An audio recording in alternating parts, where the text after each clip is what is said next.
Informasi ini dikutip dari Dr. Reysa Broto Asmoro. Bagaimana 14 hari mampu menghentikan laju penularan COVID-19? Yang perlu kita ketahui, anak-anak memang senang libur sekolah 14 hari. Namun sayangnya, banyak orang yang belum memahami. Mengapa 14 hari dan untuk apa? Maklum, himbauan itu tanpa disertai penjelasan yang memadai. 14 hari itu sangat penting dan harus disertai tindakan kepatuhan. 14 hari itu mampu menghentikan laju penularan COVID-19 dan mampu menyelamatkan ribuan orang. Bagaimana bisa?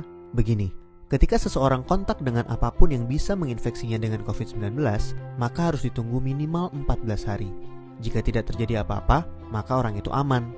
Nah, libur 14 hari itu untuk memotong rantai penularan, dan ini baru akan berhasil jika semua orang tetap tinggal di rumah masing-masing selama 14 hari itu. Kenapa harus begitu? Contoh, seorang anak mulai libur tanggal 16 Maret selama 14 hari. Dia akan masuk sekolah lagi pada hari ke-15. Ternyata anak ini dan keluarganya menggunakan waktu libur itu untuk jalan-jalan, mengunjungi kumpulan orang, ke tempat saudara, ke mall, dan lain-lain.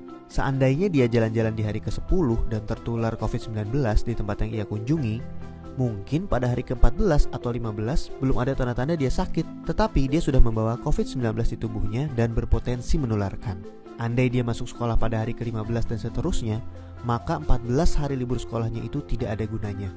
Penularan terjadi juga di sekolah, efek domino akan berlangsung dan rantai penularan tidak terputus. Untuk itu semua orang harus bekerja sama.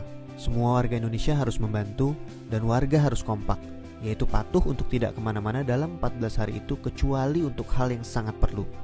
Waktu 14 hari itu berguna untuk saling pantau. Jika ada orang yang menunjukkan gejala-gejala menderita serangan COVID-19, bisa segera ditangani dan hopefully penularannya hanya stop di dia, karena dia tidak kontak dengan orang lain dalam 14 hari itu. Jadi, mari kita mengisolasi diri untuk diri sendiri dan orang lain.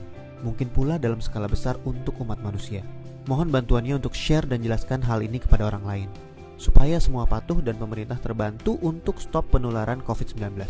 Jika tidak, maka 14 hari libur itu percuma. 14 tahun pun tak bisa stop penularan. Semoga kondisi dunia segera pulih. Dr. Reysa Broto Asmoro.